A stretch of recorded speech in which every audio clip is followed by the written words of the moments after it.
আসসালামু আলাইকুম। আজকে রান্না করব চিংড়ি মাছ আর কয়েকটা গুলশা মাছ ছিল দিয়ে পেঁয়াজ দিয়ে ভুনা। পাবদা মাছ, চিংড়ি মাছ পেঁয়াজ দিয়ে ভুনা। প্রথমে আমি কড়াইয়ে তেল দিয়ে দিলাম, দিয়ে দেবো এখন আমি পেঁয়াজ কুচি। তেলটা গরম হলে যে পেঁয়াজ কুচি দিয়ে দিলাম।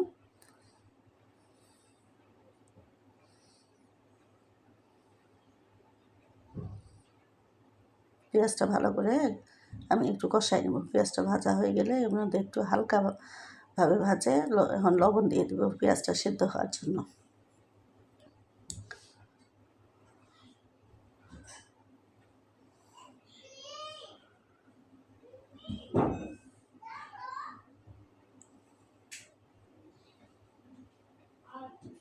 মাছটা শুধু আমি টমেটো দিয়ে ভুনা করব।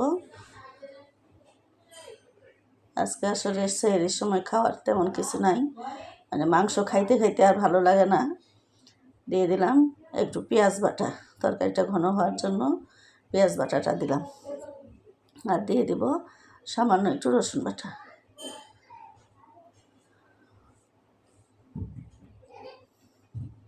যেহেতু বড় চিংড়ি আর একটু পাবদা মাছ, একটুখানি আদা বাটা দিলাম।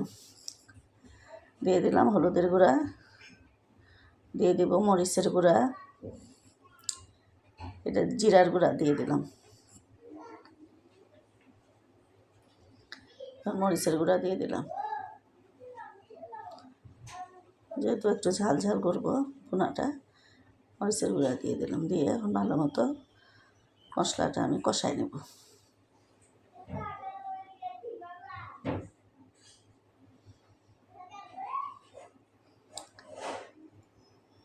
তরকারি আসলে চিংড়ি মাছের তরকারিটা অনেক সুস্বাদু হয়, বাচ্চারাও পছন্দ করে।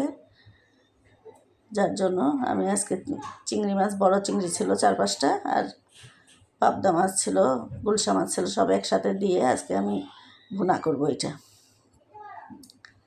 মশলাটা আমার ভালো মতো কষাই নিলাম। একটু পানি দিছে, এখন ভালো মতো নাড়াচাড়া করতেছে। মশলার তেল উপরে উঠে আসছে, মশলাটা আমার কষানো হয়ে গেছে। এখন আমি এর মধ্যে 2টা টমেটো ছোট ছোট টুকরা করে দিয়ে দেব।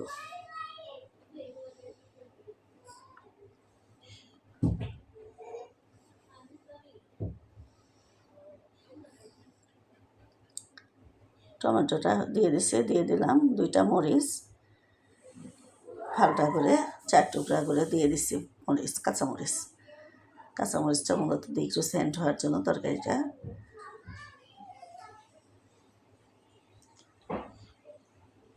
আমি একদম কম হিটে তরকারিটা পাক করব। এর মধ্যে এখন আর কোনো পানি দেবো না। এই যে মাছগুলো আমি ধুয়ে নিছি, চিংড়ি মাছ, পাবদা মাছ আর গুলশা মাছ ছিল একসাথে, 3টাই নদীর মাছ। আমি দিয়ে দিলাম মাছগুলা। এখন আমি ভালো করে একটু নাড়াচাড়া করে নেব মাছগুলা।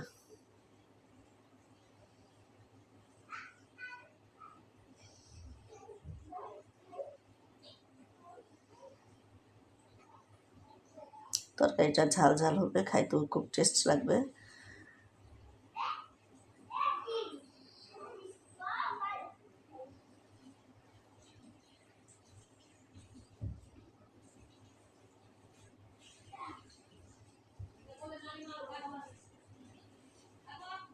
গ্যাসটা কমাইয়ে দিলাম, দিয়ে একটু আমি ভালো মতো মাছটা নাড়াচাড়া করে নিলাম। এখন আমি একটু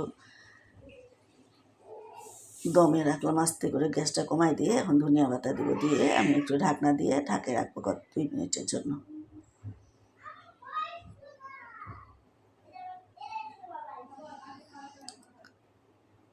মাছ হয়ে গেল, মজাদার পাবদা মাছ। ভিডিওটা ভালো লাগলে একটা লাইক দিবেন, শেয়ার করবেন, কমেন্ট করবেন। আসসালামু আলাইকুম।